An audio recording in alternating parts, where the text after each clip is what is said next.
Kita tentu tidak bodoh-bodoh amat dalam melihat masalah tewasnya 6 laskar FPI ini. Dari sisi perspektif hukum ANSI saja sudah sangat aneh. Ini sebuah berita mengejutkan karena ada dua informasi yang sangat berbeda. Saya yakin seorang Ustadz Abdul Somad tidak mencari keuntungan materi apa-apa. Karena kekuasaan itu orang yang kuat. Dua informasi ini kalau kita lihat merupakan informasi yang saling bertolak belakang. Termasuk punya kemampuan untuk mengiming-imingi jabatan. Pertama, saya ingin menanggapi bahwa bagaimanapun peristiwa apapun, apalagi dalam sebuah peristiwa yang tidak ada kaitannya dengan terorisme, tidak ada kaitannya dengan separatisme, tidak boleh ada darah yang tumpah. Membungkam orang itu dua saja caranya. Satu, dengan menghilangkan hajat hidup dia, termasuk juga memenjarakan dia, mengkriminalkan dia, atau membuat dia nikmat sambil goyang-goyang kaki datang uang setiap bulan.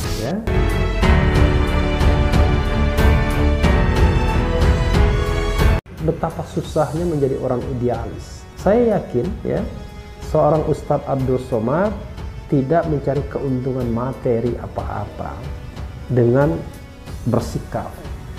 Yang dilakukannya adalah, ini penilaian saya bisa benar bisa tidak, yang dilakukannya adalah bagaimana menyatakan hati nuraninya.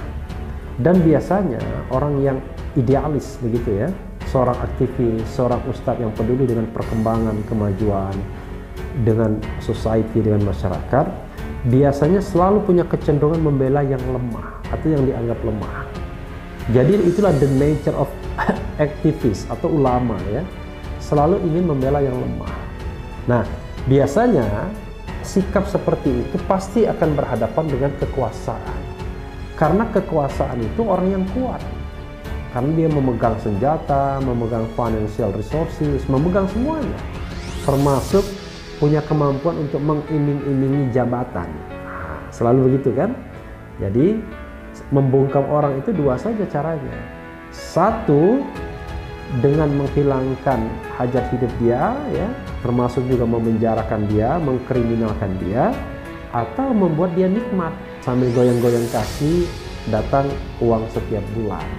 Orang seperti UAS ini pastinya bukan orang jenis yang bisa diam dengan uang. Karena itulah barangkali untuk menyetop dia adalah dengan ancaman. Apakah negara ini tidak komited terhadap tujuan bernegara? Kita merdeka itu untuk dilindungi. Semua warga negara itu berhak atas perlindungan negara, dan semua warga negara harusnya merasa bahagia, nyaman di sini. Tidak ada darah yang diteteskan oleh aparat keamanan. Kita tentu tidak bodoh-bodoh amat dalam melihat masalah tewasnya 6 laskar FPI ini. Dari sisi perspektif hukum ANSI saja sudah sangat aneh.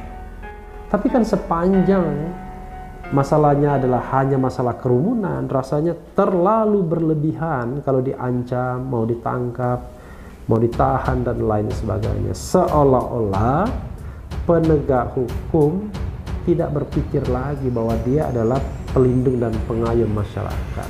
Apa yang dikatakan Lius Sungkarisma misalnya, tokoh Buddha yang juga Tionghoa, dia mengatakan sebenarnya siapa sih yang dirugikan dengan kehadiran Habib Rizik tersebut? Ya orang-orang yang barangkali justru pelanggar hukum.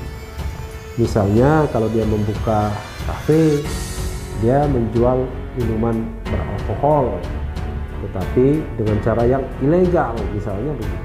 Tapi kalau menurut cerita misalnya yang disampaikan oleh Munarman, sweeping yang mereka lakukan itu juga setelah ada pemberitahuan kepada penegak hukum. Malah kadang-kadang penegak hukum sendiri yang sedikit banyak memfeeding informasi-informasi mengenai tempat-tempat yang melanggar hukum tersebut. Ya banyak kepentingan sobat era sekalian, makanya kadang-kadang kasihan juga dengan FPI dikambing-hitamkan Tapi kalau FPI melanggar hukum, ya memang harus tindak, tapi penindakannya proporsional. Saya belum pernah misalnya mendengar bahwa FPI korupsi misalnya, FPI merampok misalnya, FPI membunuh orang misalnya, ya. Nah, correct me if I'm wrong ya. FPI menjamret misalnya.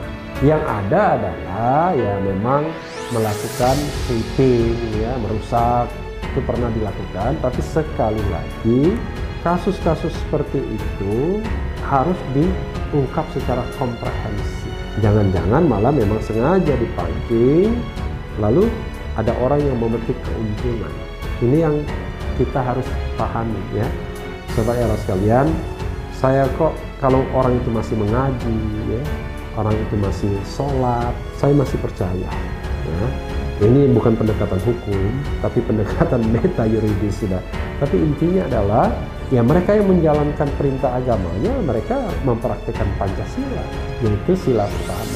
Jadi sangat aneh sekali kalau misalnya orang mengatakan Pancasila itu seolah-olah hanya toleransi. Tidak, Pancasila itu satu kesatuan ya. Tidak hanya soal toleransi saja, menjalankan agamanya, tahu soal sisi kemanusiaan orang dan lain sebagainya dan lain sebagainya. Dan yang mengancam UAS pasti tidak Pancasilais. Karena kenapa? Mengancam warga negara yang menyatakan pikiran dan hati nuraninya. Saudara sekalian, hati nurani kita bagaimanapun kadang-kadang terusik dengan ketidakadilan ini. Bukan soal benci atau tidak. Insya Allah tidak benci ya.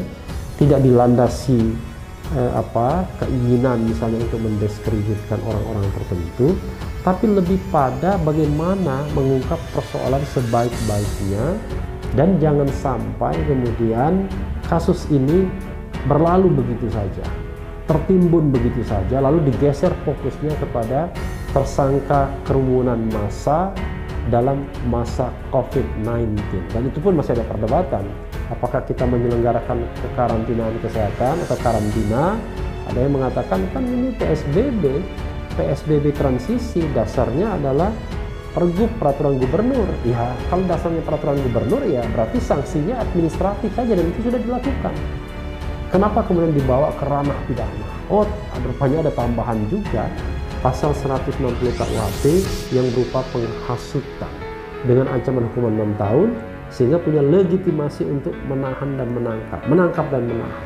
Saya hanya mengelus dada, apakah begitu ya cara kita menegakkan hukum? Tapi ya sudahlah, kita serahkan semuanya pada proses yang baik, tapi jangan lupa proses yang baik harus di tangan aparat yang baik pula, di tangan aparat yang adil, yang mau menegakkan hukum, tapi bukan sekedar menghukum.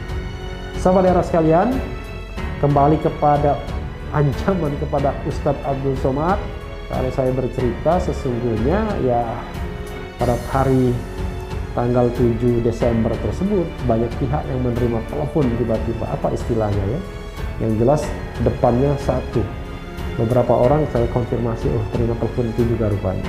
Apakah itu bentuk teror juga? Allahu a'lam. Tapi intinya adalah kita berdoa semua bahwa negara ini tetaplah negara demokratis. Orang tidak dihukum, tidak dihilangkan nyawanya karena hanya berbeda pendapat dengan penguasa yang sedang berkuasa. Dan tidak cepat-cepat dikatakan bahwa suara yang berbeda dari suara penguasa adalah penghasutan. Karena kalau begitu caranya, kita lihat misalnya banyak sekali orang yang menghina Habib Rizik itu, bahkan dengan kata-kata umpatan yang luar biasa. Ya, nama-nama binatang yang sering kita gunakan untuk mengumpat misalnya. Tetapi yang terjadi adalah tidak ada yang diproses misalnya. Tapi ini sebaliknya, ketika misalnya Habib Rizik menyampaikan kritik kepada penguasa dengan kata-kata yang keras, ya konsekuensinya diproses. Jadi hukum itu harus adil, sobat era sekalian, harus berlaku prinsip equality before the law, dan juga yang paling penting adalah polisi, penegak hukum harus kembali pada jati dirinya sebagai pelindung dan pengayom masyarakat, bukan sebagai centeng kekuasaan atau centeng penguasa.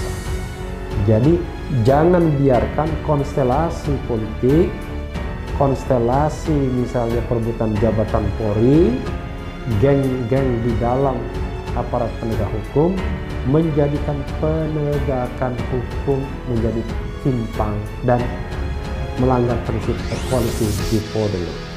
Mudah-mudahan semuanya baik, Sobat Era sekalian. Negara ini maju terus untuk betul-betul mewujudkan janji kemerdekaan.